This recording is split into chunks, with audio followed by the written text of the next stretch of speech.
Hello, मैं प्रदीप कुमार आप सभी को क्लास टेंथ की केमिस्ट्री पढ़ाऊंगा, जिसमें कि आज हम लोग देखेंगे कि मैं संशोधित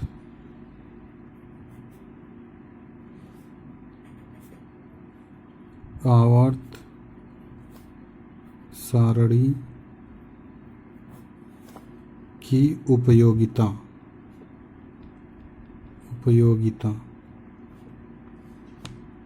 संशोधित आवर्त सारणी की उपयोगिता। जबकि पिछले वीडियो में हम लोग देख चुके हैं कि संशोधित आवर्त सारणी क्या होती है और उसकी विशेषताएं क्या होती हैं, वह मैं पढ़ा चुका हूँ। अब इसको पढ़ना है। संशोधित आवर्त सारणी की उपयोगिता क्या क्या होती है वह देखेंगे। तो यहाँ पे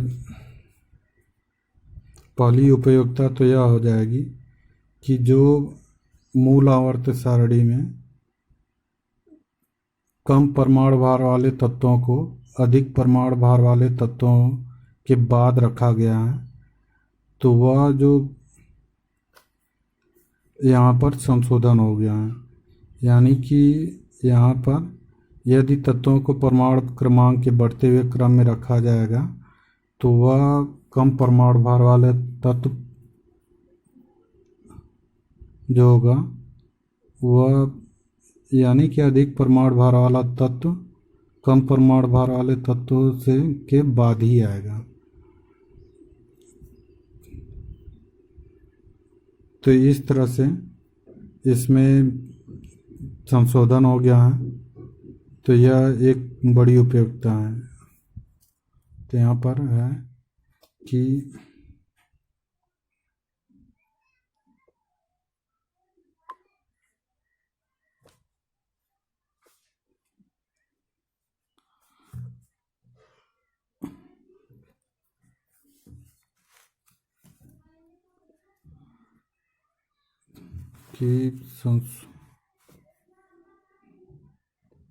तत्वों को या कह सकते हैं इस आवर्त सारणी में तत्वों को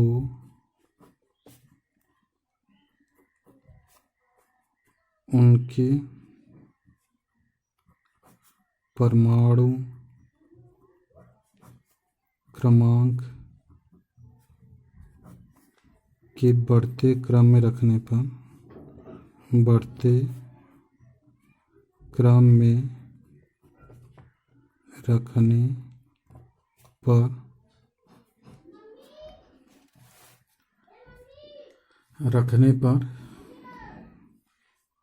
यानी कि परमाणु क्रमांक के बढ़ते क्रम में रखने पर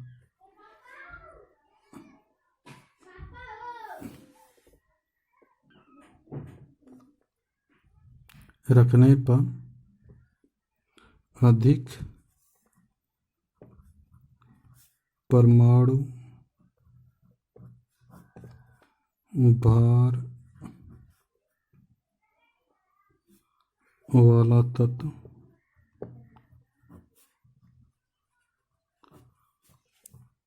तत्व कम परमाणु भार वाले तत्व से पहले रखने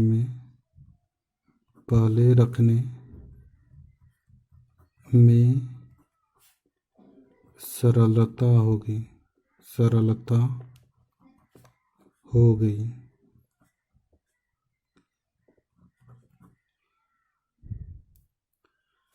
जैसे यहाँ पे है आर्गन 1840, पोटेशियम 1940, यानी कि 1939। तो यानी कि अगर परमाणु क्रमांक के बढ़ते हुए क्रम में रखा जाएगा तो यह आर्गन पहले आ जाएगा और पोटेशियम बाद में आएगा। तो यहाँ पे आर्गन का 18 होता है, पोटेशियम का 19 होता है, तो आर्गन के बाद पोटेशियम रखा जाएगा। वैसे अगर अब इसके पहले जो मूल आवर्त सारणी बनाई गई थी वह परमाणु भार के अनुसार बनाया गया था, यानी कि तत्वों को उनके परमाणु भार के बढ़ते हुए क्रम में रखा गया था। तो उसके अनुसार यह 39 वाला पहले आना चाहिए, आर्गन को बाद में आना चाहिए। लेकिन जब तत्वों को परमाणु क्रमांक के बढ़ते हुए क्रम में रखा गया तो यह आर्गन पहले आ जाएगा, क्योंकि इसका परमाणु क्रमांक 18 होता है और पोटेशियम का परमाणु क्रमांक क्या होता है, 19 होता है, तो यह बाद में आएगा। तो यह दोष दूर हो गया। तो यह भी क्या है, एक उपयोगिता ही है।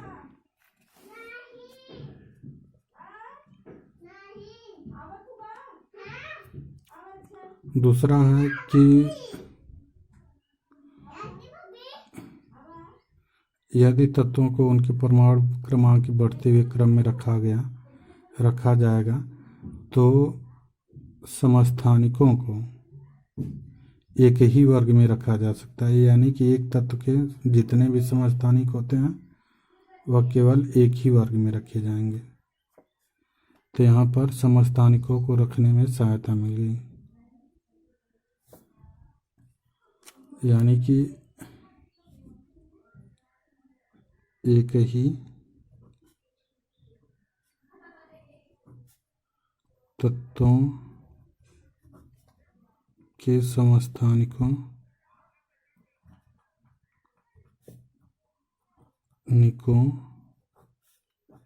एक ही तत्वों के समस्थानिकों को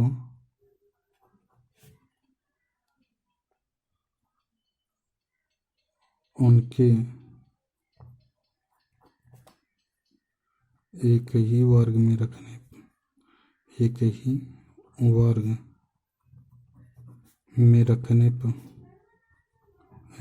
में सरलता हो गई। जैसे हाइड्रोजन का 1H1 1H2 1H3, यानी कि अगर तत्वों को परमाणु भार के बढ़ते हुए क्रम में रखा जाता तो ये हाइड्रोजन को 3 स्थान पर रखा जाता, 1 2 3 जगह पर रखा जाता। लेकिन जब तत्वों को उनके परमाणु क्रमांक के बढ़ते हुए क्रम में रखा गया तो यहाँ पर इन तीनों तत्वों का परमाणु क्रमांक क्या है, एक है, यानी कि इसको केवल एक ही वर्ग में रखा जा सकता है आराम से। नहीं तो इसे परमाणु भार के अगर बढ़ते हुए क्रम में रखा जाता तो वह इसको 3 स्थानों पर रखना होता। तो यह दोष क्या हो गया, पिछले मूल आवर्त सारणी के दोष का निवारण हो गया। तीसरा, यह जो आवर्त सारणी बनाई गई, यानी कि जो संशोधित आवर्त सारणी बनाई गई, तो उसमें अक्रिय गैसों को स्थान नहीं दिया गया था। नहीं, उसमें मूल आवर्त सारणी बनाई गई थी तो उसमें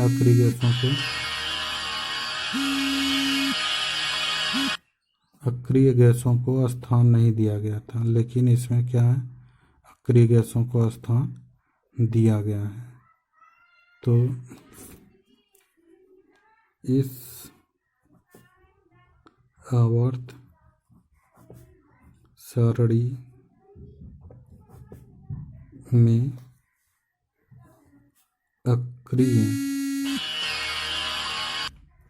अक्रिय गैसों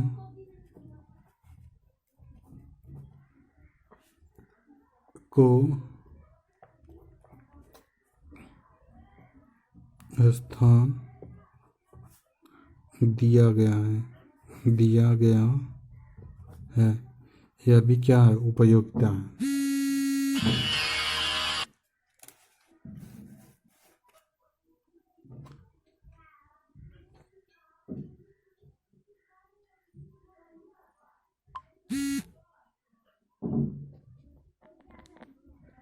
यह भी क्या है? उपयोगिता है।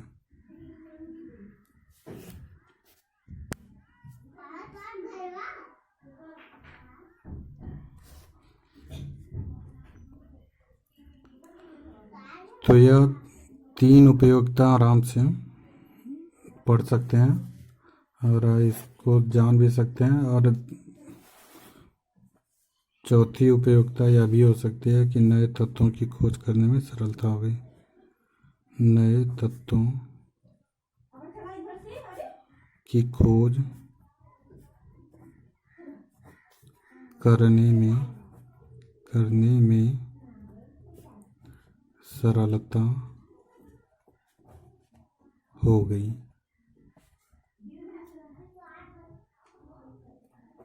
नए तत्वों की खोज करने में क्या हो गई? सरलता हो गई। 5वां है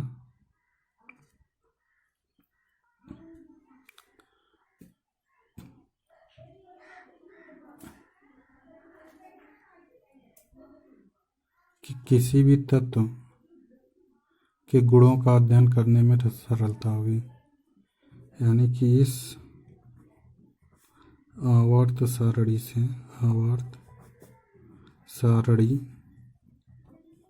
से किसी भी तत्वों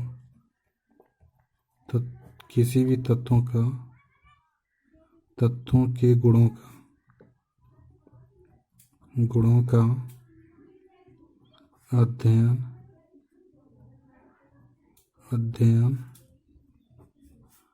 करने में सरलता हो गई। यानी कि किसी भी तत्व के गुणों का अध्ययन आसानी से किया जा सकता है इस आवर्त सारणी से।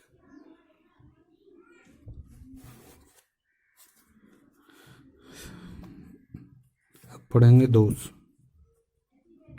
संशोधित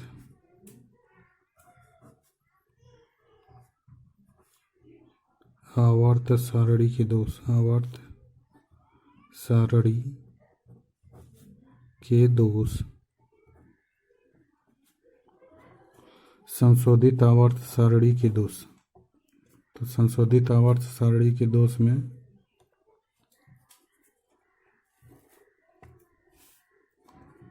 पहला दोष तो वहीं रह जाएगा कि हाइड्रोजन को कोई निश्चित स्थान नहीं दिया गया है, क्योंकि हाइड्रोजन पहले वर्ग में भी रह सकता है और दूसरे 7वें वर्ग में भी रह सकता है। पिछले वीडियो में बताए भी थे कि इस आवर्त सारणी में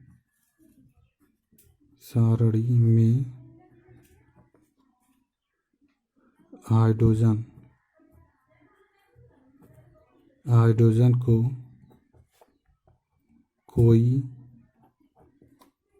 निश्चित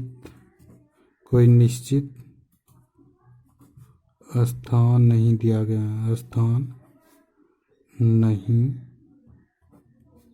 दिया गया है।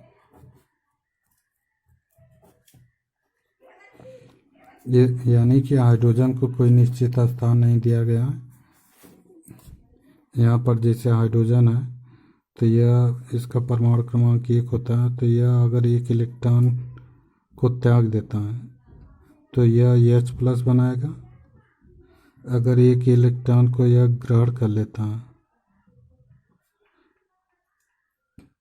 ग्रहण करेगा तो यह H- बनाएगा। तो यह फर्स्ट वर्ग में भी रह सकता है और 7वें वर्ग में भी रह सकता है। 7वें वर्ग में भी रह सकता है, इसलिए इसको हाइड्रोजन को कोई निश्चित स्थान नहीं दिया गया है। दूसरा है कि असमान गुणों वाले तत्वों को, यानी कि 2 भिन्न गुणों वाले तत्वों को एक ही वर्ग में रखा गया है। यह भी एक क्या है? एक का दोष है, यानी कि दो असमान गुणों वाले तत्वों को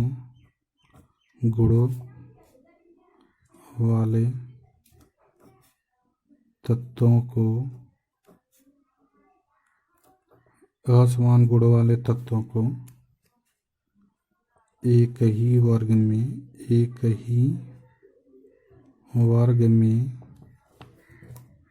रखा गया है। जैसे है पोटेशियम और कॉपर, इन दोनों को एक ही वर्ग में रखा गया है, लेकिन दोनों का लक्षण क्या होता, अलग अलग होता। पोटेशियम सामान्य तत्व कहलाता है, कॉपर संक्रमण तत्व कहलाता है। जो पोटेशियम होता है वह एस ब्लॉक का तत्व होता है, और जो कॉपर होता है यह डी ब्लॉक का तत्व होता है। तो डी ब्लॉक के तत्वों को संक्रमण तत्व कहते हैं। तो कॉपर संक्रमण तत्व होता है और पोटेशियम क्या होता है, सामान्य तत्व कहलाता है। तो दो भिन्न गुणों वाले तत्वों को एक ही वर्ग में स्थान देना यह भी क्या है, अनुचित है।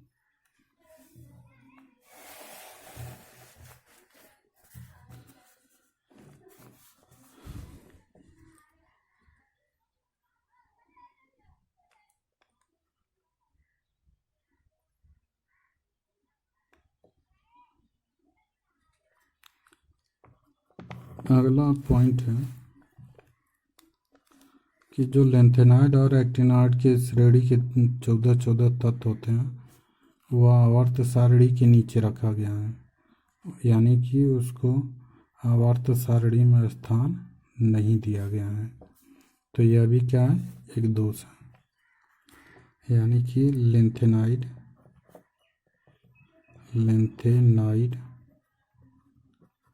व एक्टिनाइड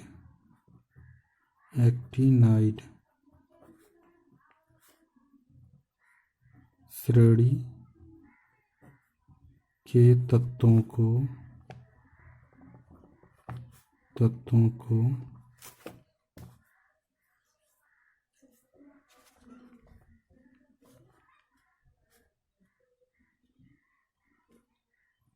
आवर्त सारणी के बाहर नीचे रखा गया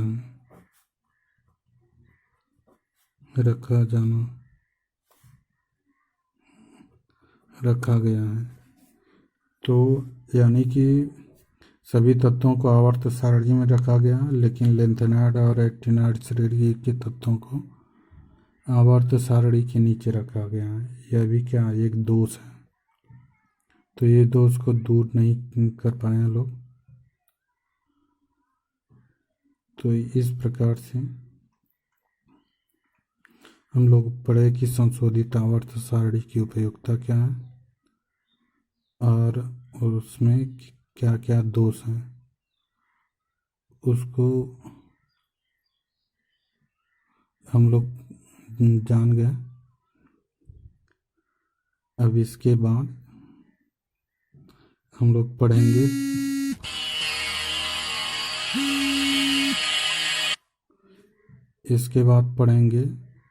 दीर्घाकार आवर्त सारणी।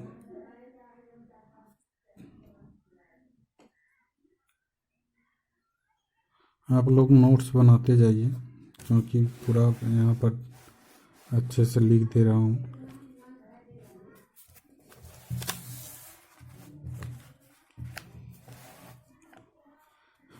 Thank you.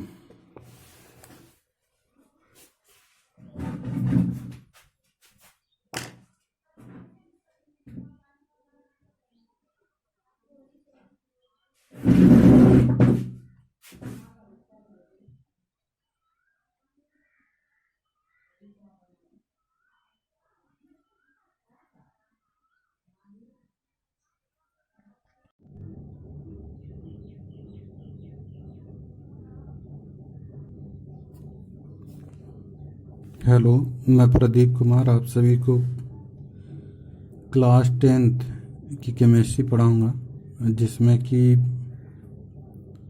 चौथा चैप्टर चल रहा तत्वों का वर्गीकरण।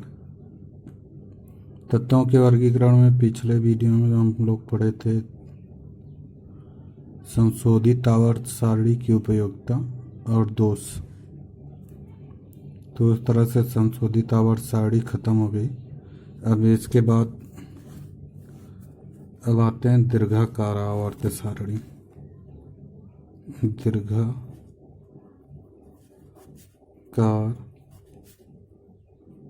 आवर्त सारणी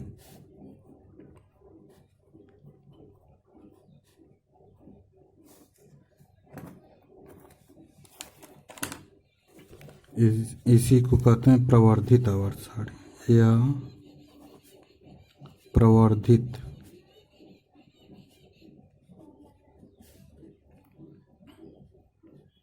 आवर्त सारणी।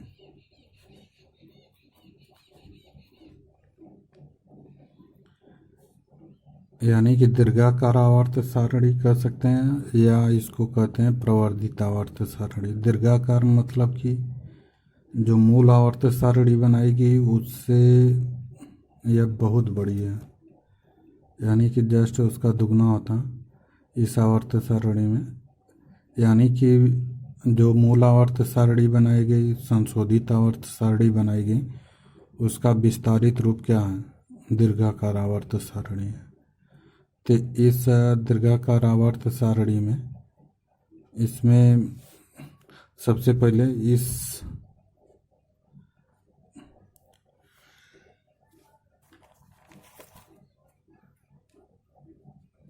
प्रवर्धित आवर्त सारणी का प्रतिपादन सबसे पहले रांग, बर्नर और बरी ने किया था। 3 लोग मिलकर बनाए थे, रांग, बर्नर और बरी, तीनों लोग मिलकर बनाए थे। तो कह सकते हैं कि इस आवर्त सारणी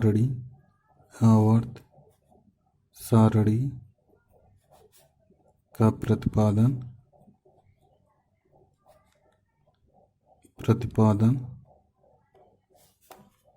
रांग, बर्नर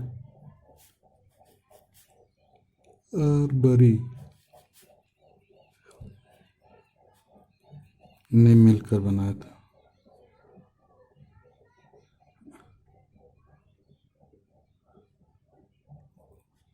ने किया था।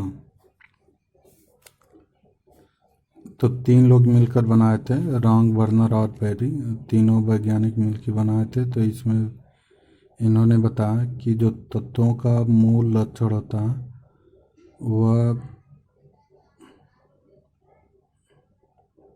तत्वों का इलेक्ट्रॉनिक विन्यास, यानी कि तत्वों के भी इलेक्ट्रॉनिक विन्यास के आधार पर इन्होंने यह दीर्घाकार आवर्त सारणी की रचना की। और इस आवर्त सारणी में तत्वों का मूल लक्षण तत्वों का मूल लक्षण होता है वह यह इलेक्ट्रॉनिक विन्यास होता है, जिसके आधार पर यह तत्वों को उनके इलेक्ट्रॉनिक विन्यास के बढ़ते हुए क्रम में रखे। और इलेक्ट्रॉनिक विन्यास के आधार पर इन्होंने बताया कि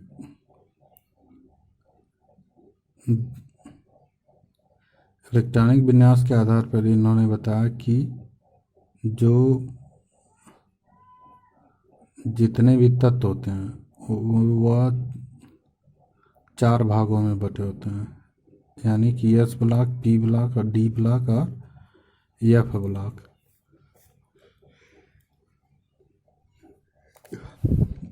तो इस तरह से दीर्घाकार आवर्त सारणी को 4 भागों में बांट दिया, S block, P block, D block और एफ ब्लॉक 4 भागों में बांटे थे। और इस आवर्त सारणी को बनाने में बनाने से यह फायदा है कि जो मूल आवर्त सारणी और संशोधित आवर्त सारणी है उसमें जितनी भी कमियां थी उसको दूर किया गया है। तो इस आवर्त सारणी को तत्वों को इलेक्ट्रॉनिक विन्यास के आधार पर बनाया गया है। तो यहाँ पर लिख सकते हैं कि इस आवर्त सारणी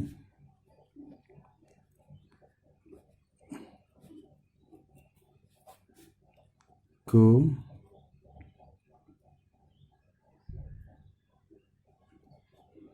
तत्वों के इलेक्ट्रॉनिक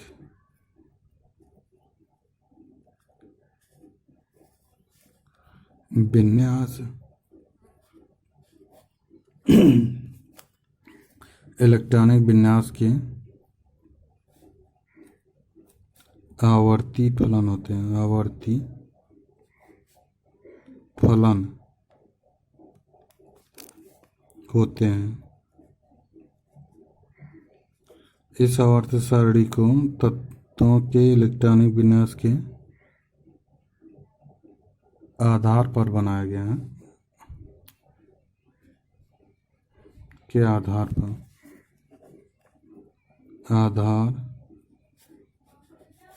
पर बनाया गया है।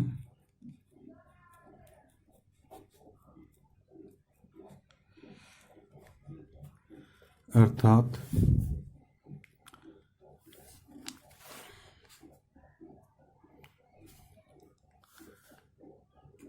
तो इसमें इस आवर्त सारणी के नियमानुसार कह सकते हैं कि तत्वों का जो भौतिक और रासायनिक गुण था वह तत्वों के इलेक्ट्रॉनिक विन्यास के आवर्ती फलन होते हैं। यानी कि जो तत्वों का भौतिक और रासायनिक गुण होगा, जो भी पिछले वीडियो में बताए थे भौतिक और रासायनिक गुण, यानी कि भौतिक में मतलब कि जो देख कर महसूस करके या जो स्पष्ट रूप से महसूस किया जाए या देखा जाए वह क्या होता है, भौतिक होता है। और रासायनिक मतलब कि जो परिवर्तन हो जाए और वह दिखे भी ना, और दूसरी बात की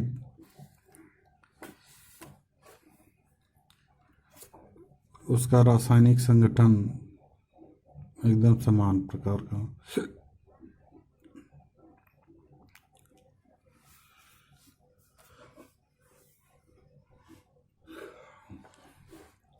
तो तत्वों के यहाँ पर लिख सकते हैं कि यहाँ पर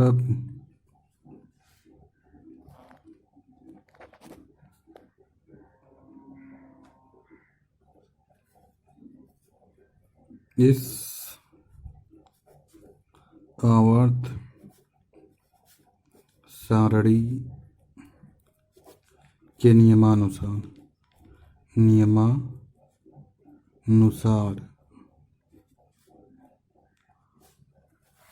इस आवर्त सारणी के नियमानुसार कह सकते हैं कि तत्वों का भौतिक तथा रासायनिक गुण तत्वों का भौतिक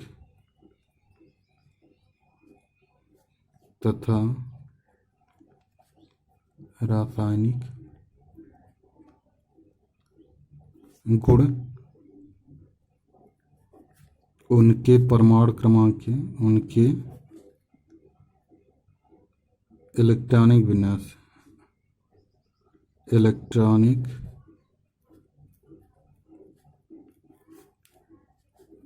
विन्यास के आवर्ती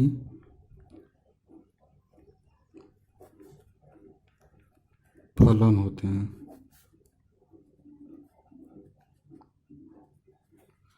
तो जो तत्वों का और भौतिक और रासायनिक गुण होता है वह तत्वों के इलेक्ट्रॉनिक विन्यास के क्या होते हैं, आवर्ती फलन होते हैं।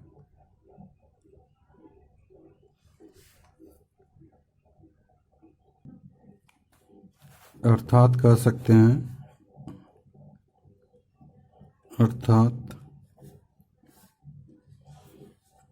यदि तत्वों को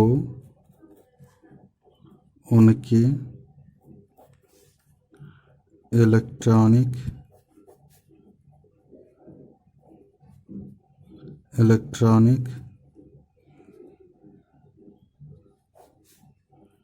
विन्यास के बढ़ते क्रम में रखा जाए, बढ़ते हुए क्रम में रखा जाए, क्रम में रखा जाए तो एक निश्चित क्रम के बाद एक निश्चित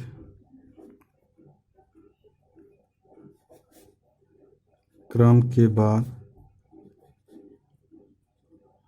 उनका गुण दोहराया जाएगा, उनका गुण दोहराया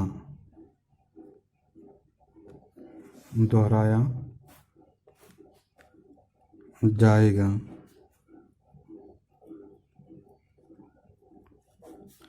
या कह सकते हैं कि उनके गुणों में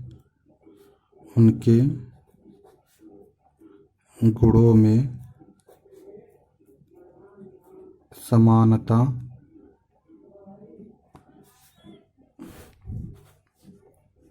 पाई जाएगी।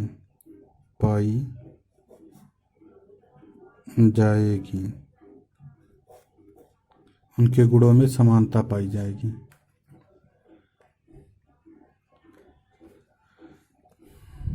तो यानी कि अगर तत्वों को उनके परमाणु या इलेक्ट्रॉनिक विन्यास के बढ़ते हुए क्रम में अगर रखा जाए तो एक निश्चित क्रम के बाद उनका गुण क्या होगा, दोहराया जाएगा। या उनके गुणों में क्या हो सकती है, समानता पाई जा सकती है। तो पिछले वीडियो में भी बताए थे कि किस तरह से समानता पाई जाएगी, तो वह देख लीजिएगा। फिर अब इसके बाद लक्षण,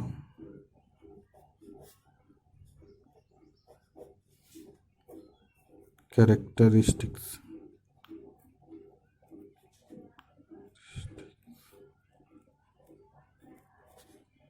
लक्षण में कह सकते हैं कि जो तत्वों पहला लक्षण तो यही हो जाएगा कि तत्वों को उनके परमाणु क्रमांक, या कह सकते हैं कि परमाणु क्रमांक का ही इलेक्ट्रॉनिक विन्यास होता है। तो या तो परमाणु क्रमांक का लीजिए या तो इलेक्ट्रॉनिक विन्यास का लीजिए। यानी कि तत्वों को उनके परमाणु क्रमांक के बढ़ते हुए क्रम में रखा गया है, या कह सकते हैं कि तत्वों को उनके इलेक्ट्रॉनिक विन्यास के बढ़ते क्रम में रखा गया है।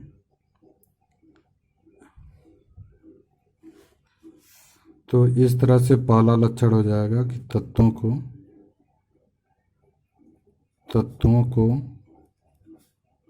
उनके इलेक्ट्रॉनिक विन्यास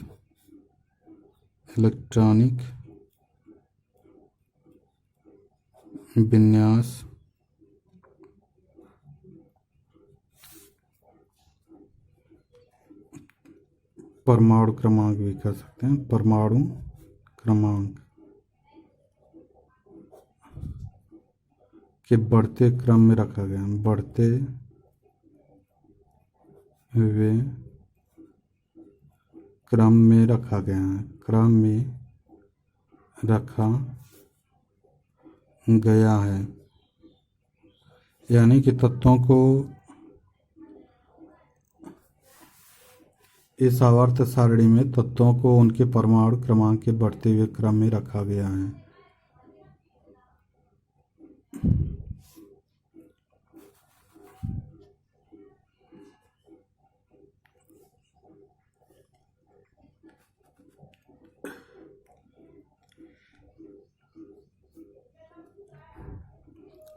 तो इस तरह से कह सकते हैं कि इस आवर्त सारणी में जो तत्वों को बांटा गया है, इसमें 7 क्षैतिज कॉलम होते हैं, 7 क्षैतिज श्रेणियाँ होती हैं, 7 क्षैतिज श्रेणियाँ होती हैं। इन श्रेणियों को 2 भागों में बांटा गया है। 18 खड़े कॉलम और 7 क्षैतिज कॉलम, 7 क्षैतिज कॉलम। इस 18 खड़े कॉलम को क्या कहते हैं? वर्ग कहते हैं, वर्ग या समूह कहते हैं। और इस 7 क्षैतिज कॉलम को कहते हैं आवर्त। यानी कि इस तरह से 7 आवर्त होंगे और 18 वर्गों में आवर्त सारणी को बांटा गया है।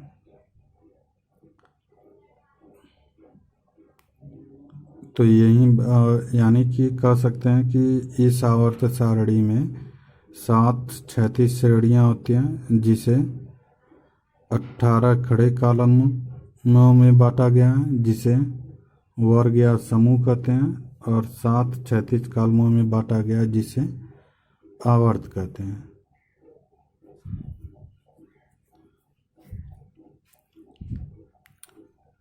तो यहाँ पर लिख सकते हैं कि इस आवर्त सारणी में 7 क्षैतिज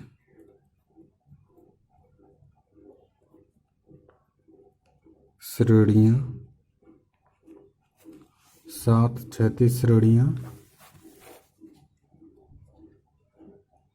होती है, जिसे 18 खड़े कॉलमों में 18 खड़े कॉलमों में बांटा गया है।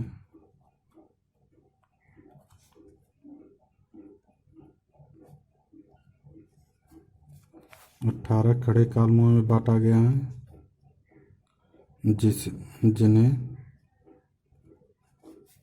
वर्ग या समूह कहते हैं, वर्ग या समूह कहते हैं, तथा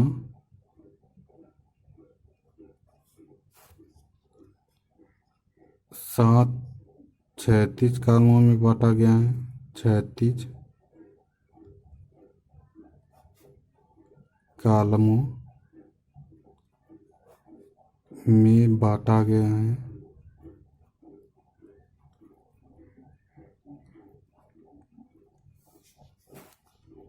जिन्हें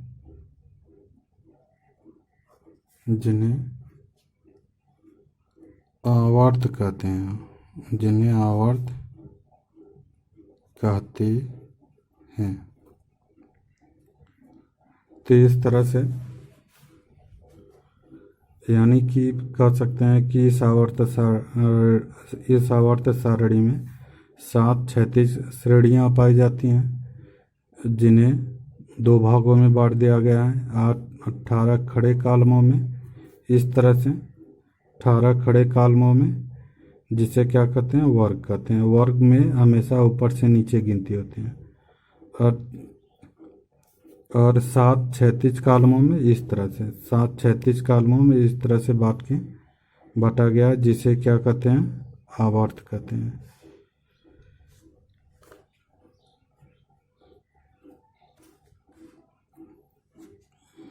तो इस तरह से अभी और भी लक्षण हैं, तो इन लक्षणों को अगले वीडियो में देखेंगे।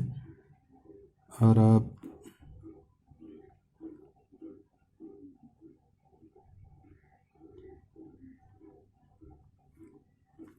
Thank you.